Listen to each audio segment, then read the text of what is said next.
Well, good morning.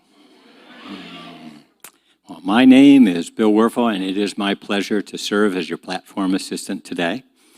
Welcome to Unity Church for Creative Living, a world-class ministry dedicated to learning, to growing, and to serving.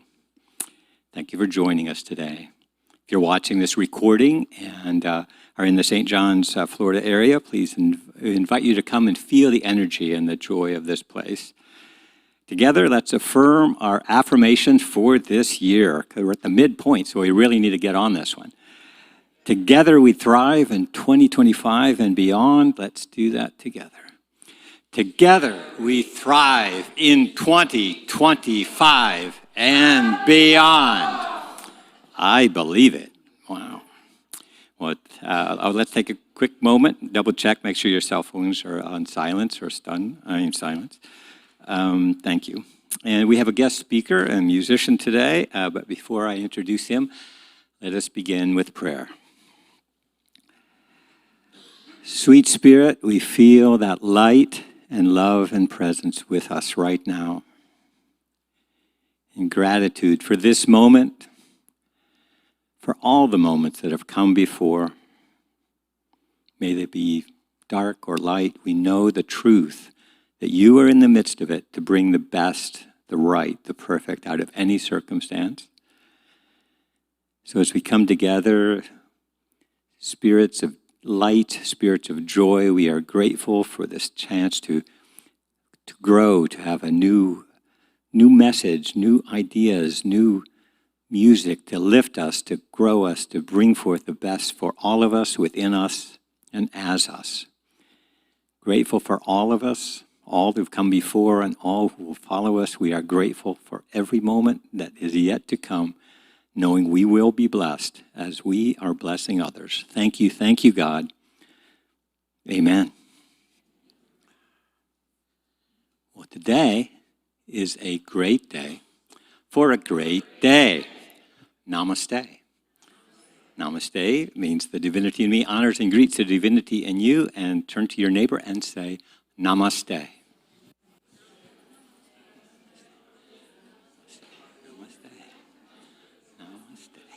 Namaste. All right. I see a lot of those out there. Well, Charley Thweatt is our today's guest speaker and musician. He has been a favorite at Unity Churches for over 40 years with his talks, his concerts, and workshops. His presentations have taken him to 15 countries on 6 continents, including 14 spiritual Italy tours. Sounds like fun. Charley has been a musical opener for such luminaries as Wayne Dyer, Marianne Williamson, Deepak Chopra, Ram Dass, Tony Robbins, and Louise Hay.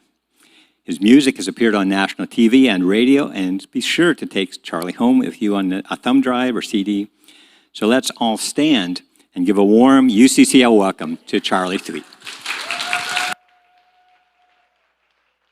Well, it's time for me to take over the service for a while, and we're going to start with a meditation. And I love using this song to take us into a place of stillness, and it's a simple chant.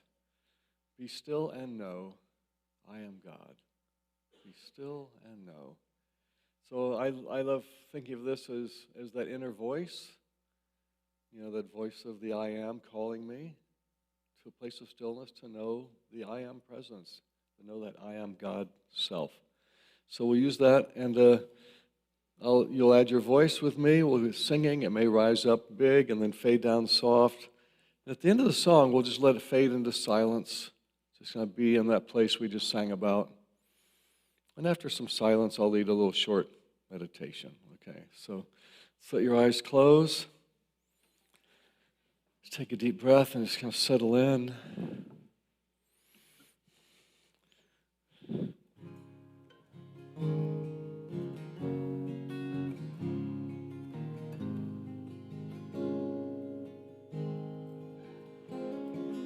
Be still and know I am God. Please join me. Be still and know I am God.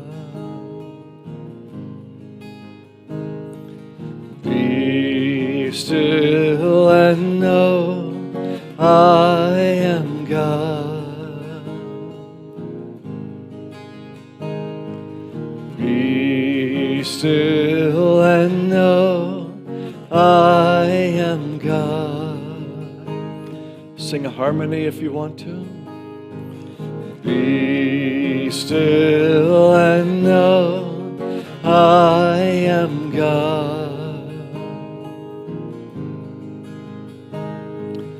Be still and know I am God. Be still and know I am God. Be still and know I am God. Be still and know I am God. Be still and know I am God. Be still and know I am God. Be still and know I am God. Be still and know I am God. Be still and know I am God.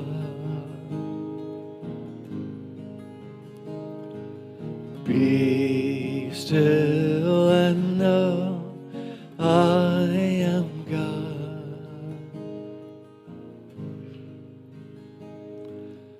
Be still and know I am God.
So much power in just sitting in the stillness.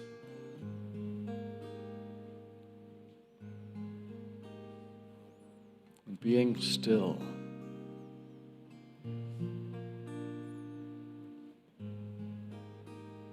Being with that inner presence.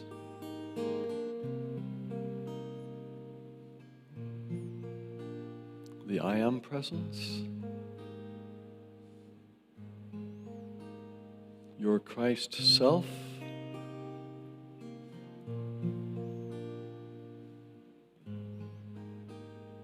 Be still and know.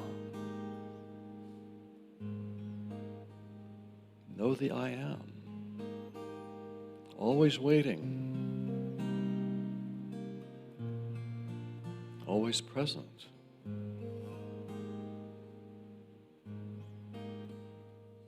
What if the answer to every problem is be still and know? Just pause.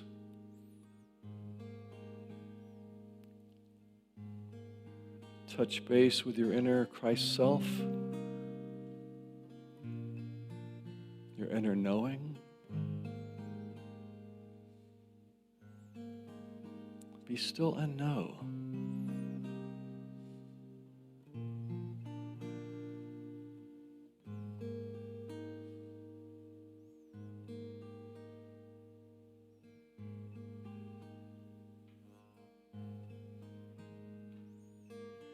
We always carry this deep well of peace.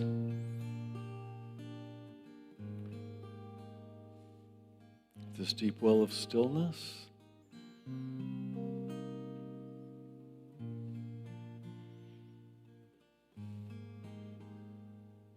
We can always go there.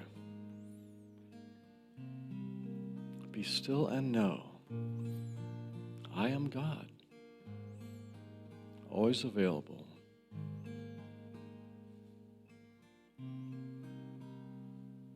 Be still and know my Christ self, always available.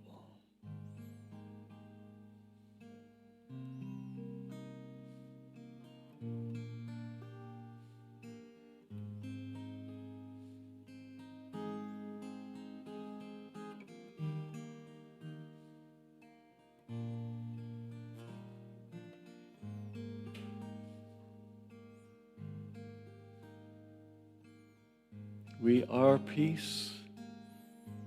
We are stillness. We are presence.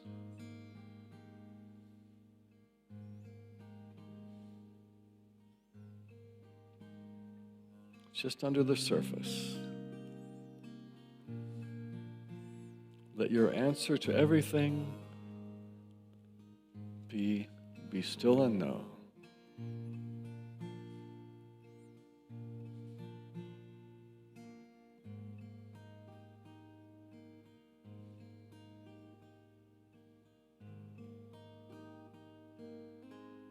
And so it is.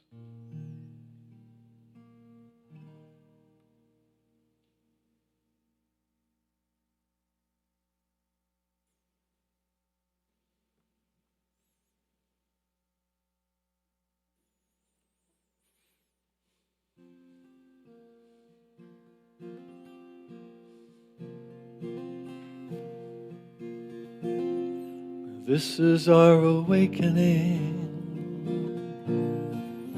Our awakening. This is our awakening. Our awakening. Sing those words. This is our awakening. Our awakening. This is our awakening. Our awakening. Would you be happy if you could run fast? Would you be healed if you could outrun your past? Just breathe it inside you, let it be okay. 'Cause every step has brought you right here today to your awakening. Your awakening. This is your awakening. Your awakening. Sing my awakening. This is my awakening. My awakening. This is my awakening. My awakening. Life is such a mystery, but life's not just your history. You go much deeper than this time and space. You are much more than that look on your face. Life's a mystery. such a mystery. Who with me?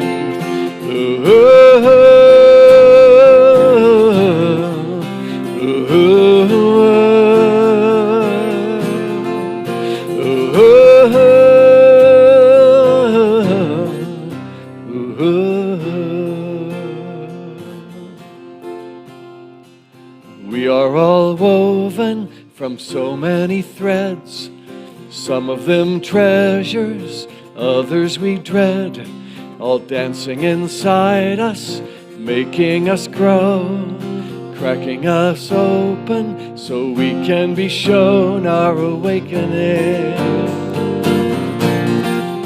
Our awakening, my awakening, this is my awakening. My awakening, this is my awakening, my awakening, my awakening. This is my awakening, my awakening, my awakening.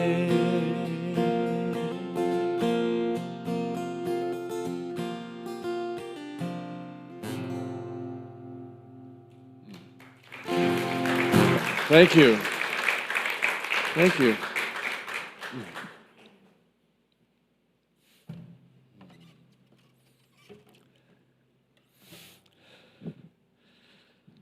Well, it's nice to be back here.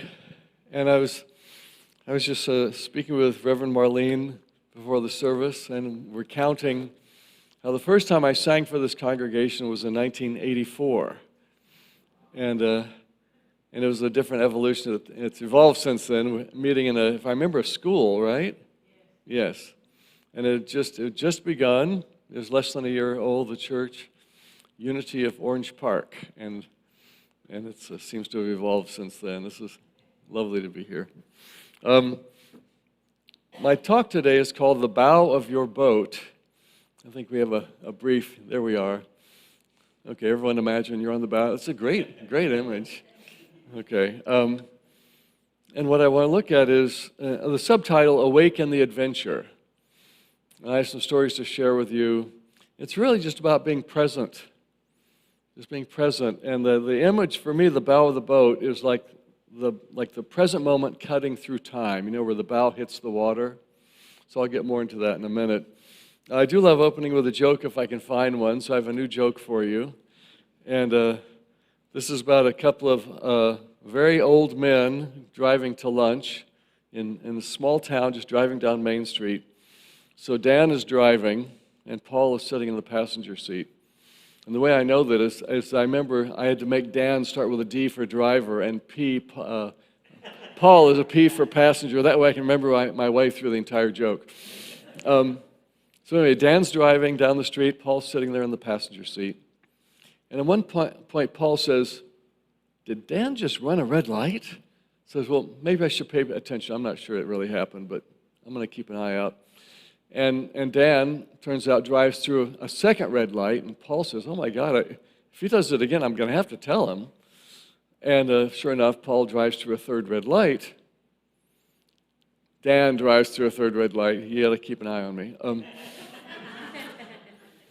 And Paul says, "I got to say something." He says, "Dan, did you know that you just ran 3 red lights?" And Dan says, "I'm driving?"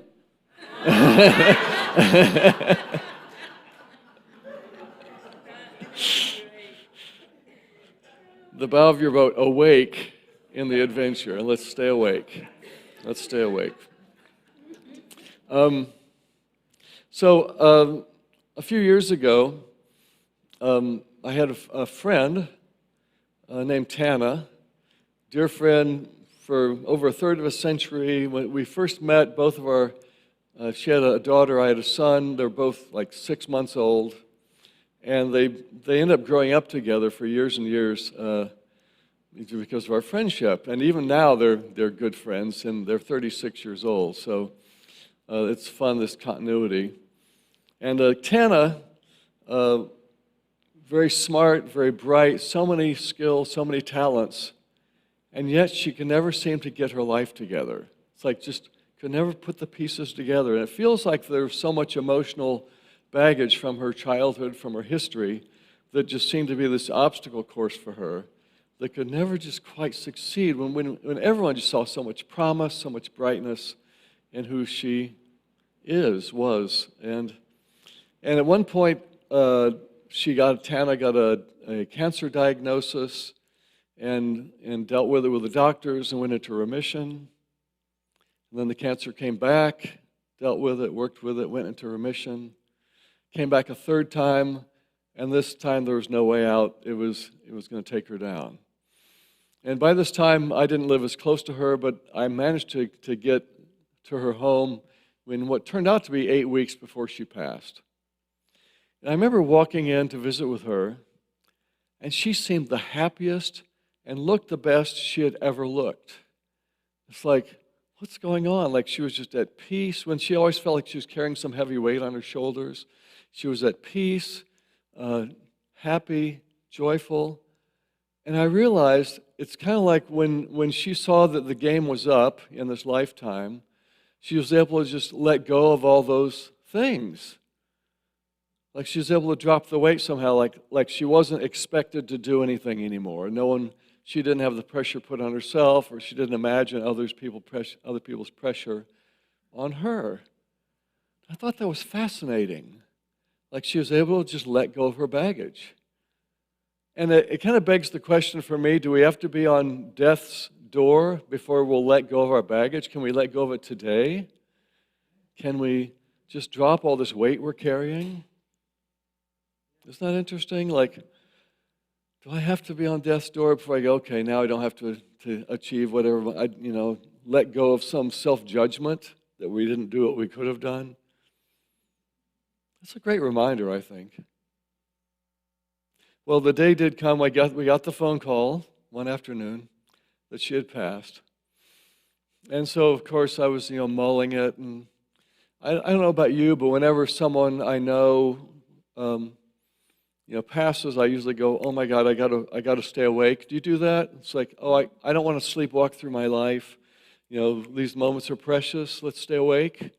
And if you're like me, unless it's a spouse or something, by 10 days later, you're just back to normal. It's not even on your mind. And I think it's so important. Death reminds us. I've often thought it's kind of like the black, in the Sunday comics, there's the color, but there's also that black boundary that keeps the color in, and it kind of makes it pop. I think death is that black boundary around this color of life that just reminds us, just makes life pop. Because, oh yeah, we only get so many years here. So anyway, I was mulling it that afternoon and then went to bed. I was lying in bed with my wife, with Heidi, and just looking her in the eyes. And as I was looking in my wife's eyes, I just started to get this image of the bow of the boat cutting through the water. And it's like I mentioned before, it was representing, like, we've got to stay awake in this moment. And it's like that bow cutting through like a glassy lake. So let the bow of the boat be our present moment, how it's just moving through time.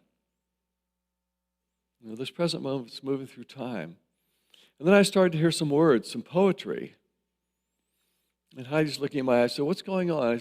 I can see you're thinking about something. So I told her about the image and these first 4 lines of poetry I was hearing, and she said, well, do you want to get up and write them down? So yeah, I think I better do that. And I went in the living room, started writing the 4 lines. I heard 4 more lines, 4 more lines, and then I had about just a quick poem that I think it really kind of captures what I'm saying. So I want to read this to you and just make a few comments, just kind of share the feeling that came through it. Now, if any of you have ever been to a talent contest and someone stands up and says, my talent is I'm going to share a poem, and you realize they have 12 pages stapled together, this might take a while. No, this is just just a few stanzas, but so here we are. We are the bows of our boats, the leading edge of our venture. There's so much down below that you may never see. And again, it's about that leading edge, that the bow cutting through the water. And that's so much down below. I think there's a lot below deck with Tana. You didn't necessarily see it, but maybe you feel it. There's so much, we don't see in anybody. All the people we're in relationship with, we don't know their whole story. Maybe we feel some of it. We are, each moment in time, the way we face our future. The one you see in these eyes is not my history. When you're with someone, can you see them now, not all the story that you know about them or that they feel, but it's really about, can you just be with someone in their eyes in this moment, not their history? And if you feel some weight, it's holding me together, a ballast to be sure for when I hit rough seas. I think sometimes that weight is our past. Like, we don't know what to do if we don't hang on to our past. It's like somehow we're comfortable, even if it's not there's some not great stories. But I think some of us are afraid to just be here with no story. I think it's an invitation. Can you just be present without carrying your story behind you, I get this image of a train with all these cars we're dragging behind us, that weight. But that's not who I am, or barely who I was ever. So catch me if you can in every breath's release. That present moment, every breath's release. Okay, a couple of more stanzas. So may you gleam and may you shine and find your place beyond time. Who we are is beyond space and time. We sang about that in My Mind is a Receiver. May you know that sweet line that is you and not you beyond time. We're spiritual beings living in this physical world. It is you and not you beyond time. You are the bow of your boat. Okay. I want to share, it's the bow of your boat, awake in the adventure. I want to share a story that happened to me. I fly a lot in my career. I've flown to Italy something like 65 times. All these tours and retreats I'm leading. And I have some flyers about a retreat happening in October if you'd like to come to the land of St. Francis, in Assisi, Italy. It's a wonderful retreat. So in this particular case, I'm flying to Japan. And this is my first time going there. I was going to do some concerts and retreats. And I was on a nonstop from San Francisco to Tokyo. Now, just a little backstory. When I was a kid, my parents were very clever. In our kitchen nook area, they put a floor-to-ceiling map of the world for our wallpaper. So as kids, we would be, there's this giant map of the world, and my parents would play games with us. They'd say, I'm one of 4 kids, very close in age, and they would say, who can find Perth, Australia? And we're looking, and so I learned where Perth was, and who can find Lisbon, Portugal? And then we all raced to find it first. So I grew up with this sense of where everything is laid out, which I think is cool. So I'm on this flight to Tokyo. I'm sitting on a window seat on the right, the starboard side, but all the shades are drawn, right, because people want to sleep. I'm not sleeping. About 2.5 hours out, I think, I wonder if we're over the Aleutian Islands, because I remembered them from the map in the kitchen. So I went, voot, with the shade, and there they were, going off in the distance like a string of pearls, and I closed it again. And a second later, the flight attendant comes up, and she says, would you like to see that from the cockpit? I'm thinking, I didn't know I could do that, but yeah, that'd be great. And so she walks up and knocks on the, like about 8 rows forward is the cockpit door, and she knocks and opens it and asks the Japan Airlines pilots, can somebody come in? They say, sure. And so she comes back and gets me, and I'm welcomed into the cockpit of the 747. So this is fun, and I've never been in a cockpit of a 747, but it's larger than you might imagine. There's the pilot, the co-pilot, and then there's a third seat behind them in a kind of a triangle shape. And there's this really pretty kind of blonde sheepskin sitting on it, and they said, please have a seat. Well, great, and then they raised the visor so I can see the Aleutians going in both directions, like very cool, snow-capped, like little volcanic peak-looking things. And they said, well, have a seat. Tell me, is it your first time to Japan? And I said, yes, it is. And they said, well, are you on business or pleasure? So, well, a little bit of both. I'm going to see it for the first time, plus I'm doing some concerts and workshops. And, oh, you're a musician. Oh, what kind of music do you play? I never know how to answer this question. Well, maybe you can tell me what kind of music spiritual pop, folk, I don't know. So I said, I don't know what to call it, but my guitar is just outside in the closet. Would you like to hear a song? They said, sure, bring it in. So here I am sitting on a sheepskin with my guitar. I strap it on my shoulder, and I just kind of, without thinking, I start playing the song I'd just written 2 weeks earlier. And about 2 lines into the song, I realized, oh my God, this song is about their life. Because the words start out, sometimes I feel like a bird flying over the ocean. It should be their theme song, because I'm sure they're doing back and forth, Tokyo, San Francisco, Tokyo. And after the song was done, I noticed that the younger pilot, the co-pilot, he turned around and looked at me, and he looked mesmerized and from the song, and I'm thinking, I hope this thing's on autopilot.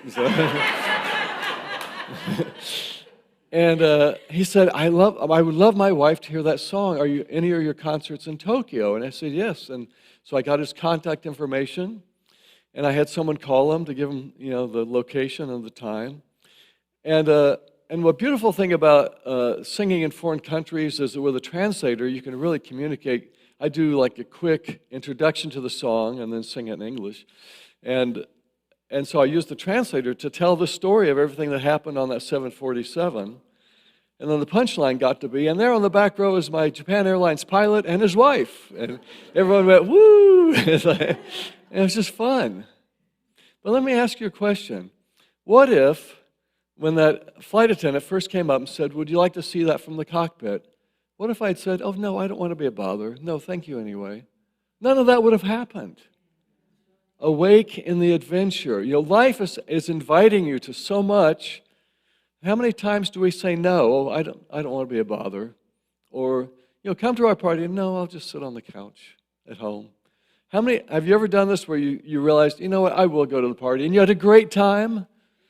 When you could have sat at home on the couch going like this, Life is asking you invitations all the time. Why don't we leap in more than we normally do? Remember that Jim Carrey movie, Yes Man, where he was forced to say yes to everything? It's like he ended up in so many situations, but he was alive again. He was alive.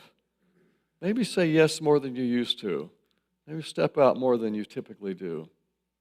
Awaken the adventure on riding that crest where the moment hits the wave.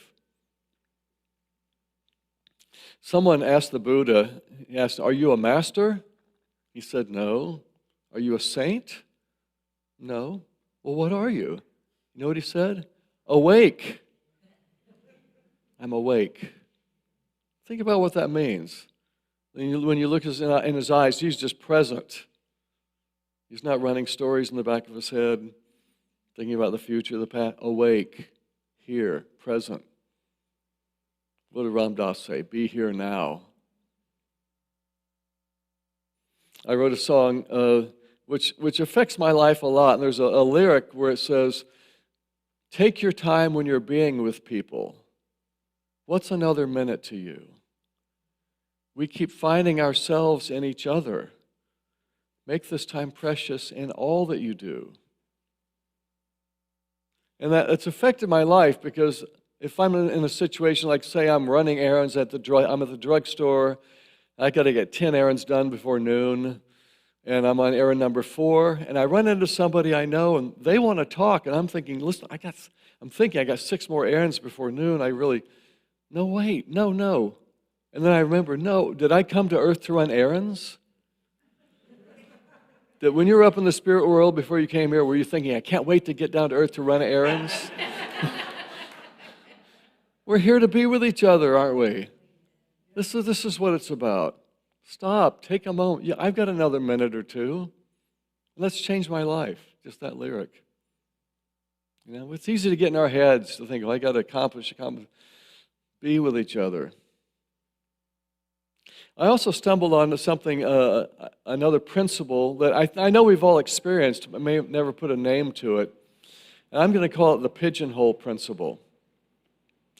And you've probably experienced this, whether you've been like at a week-long retreat or a week-long vacation. Have you ever done this where like you've been there for 24 hours and you look in someone's eyes and you say, "Oh my God, has it only been one day? So much has happened." You know that experience? And I think I know why that is. I think it's because you were awake for more of those moments in that 24 hours. You were doing and experiencing, and you were alive. You were awake in your adventure. So the pigeonholes like in a mail room, like you got where all the mail envelopes go. So let's say that in that mail room, you have filled those slots with letters, with envelopes, because imagine each pigeonhole is a moment in your day, and you're awake for so many of them and so many activities. Then there are other times when you're staring at your computer and you realize, did 4 hours just go by? It feels like I didn't do anything. That's a very empty set of pigeonholes. So I think it's really how awake are you in all the moments that are available. And it makes a difference. Like time feels totally different in those two scenarios.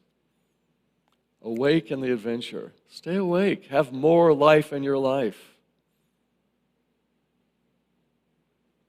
I'm going to be leading a Course in Miracles workshop this afternoon. I have a quote that it's been useful to me from the Course. And it's a one-liner. A sense of separation from God is the only lack you really need correct. A sense of separation from God is the only lack you really need correct. It's kind of where we're spending time with Be Still and Know I Am God. Just be in that connection. Be in that presence. Keep that active in your life. Now, I want to point out in this quote, it says a sense of separation from God, not actual separation, because you can't be separate. But our minds will get in the way and give us the sense that we're separate. I'm going to speak about this line again in the workshop. One of the goals of the Course is the removal of the blocks to the awareness of love's presence. It's not that love's presence isn't there, but our job is to get the blocks out of the way to knowing that. So a sense of separation from God is the only lack you really need correct. And what it reminds me is that the only way you can be in connection with God is in the present moment. The reason there's a sense of separation is because you've gotten into your mind, into your stories, into your future, into your past, versus being present. Love can only happen in the present moment. It can't happen in a book or in your stories. It's like love is experienced here. Connection with God is experienced here. So the way you correct it is be awake, be present. Don't wander off in your mind. We are going to always wander off, but just keep coming back. It's like the prodigal son. Keep coming back home. You're welcome home at any time. Separation is when we veer off from this present moment. Stay awake at that cutting edge, the bow of your boat, awake in the adventure. Thank you. Thank you. Thank you. Wow. A challenge, I think, for myself anyway, to be here now, always. Thank you. Well, it's a delight to give freely and generously to this ministry of love, services in so many ways. We have channels of divine prosperity, knowing that as we give, we also receive. A reminder to those in the Prosperity Plus course that you've agreed to bring your tithe in on Wednesday evening. And we thank God for all our blessings. We joyously give for the support that we are given and for the spiritual food that we receive here. Grateful for those who have chosen to auto-tithe, and also know that, however you choose to give, let us take a moment and bring that gift to mind and to heart, and we invite you to join in affirming together with us our offertory blessing. Divine love flowing through me, blesses and multiplies all that I have, all that I give, and all that I receive. And I am richly blessed. Thank you, God. So a few reminders on Wednesday, July 23rd at 7 p.m., that release and renew with a mid-year burning bowl ceremony. And join Reverend Yvonne for empowering conversations on Wednesday, July 16th at 7 p.m. Women of Unity will meet here on Tuesday, July 15th at 6:30 p.m. And join us for the Sunday lunch bunch at Don Juan's Mexican restaurant. It'll be after service on July 13th. And also our youth and family ministry will be having a kids' Christmas in July on that Sunday, and the 13th, and during the 10:30 service. We meet Ed Boardman in the garden on Saturday, July 12th at 9 a.m. for the Permaculture Day. And Unity Men's Group will be meeting at Ed Boardman's home on Tuesday, July 8th at 7 p.m. Always, everyone is invited to a Course in Miracles study group that meets every Sunday from 9 to 10 a.m. And today, be patient as our kitchen angels set up the food and the sanctuary is transformed into a dining hall. And I will ask for some assistance with me, and I will coordinate. We'll get our tables up so we have places to sit to enjoy this feast. And the immediately following the potluck at 12:30 is Charley Thweatt is doing his workshop, The Heart of A Course in Miracles. And so, again, we'll need help breaking down that dining hall at that time, setting up for the workshop. So everyone is invited to stay for the potluck.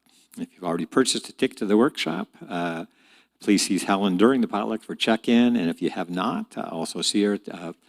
Tickets are available still for purchase for $40.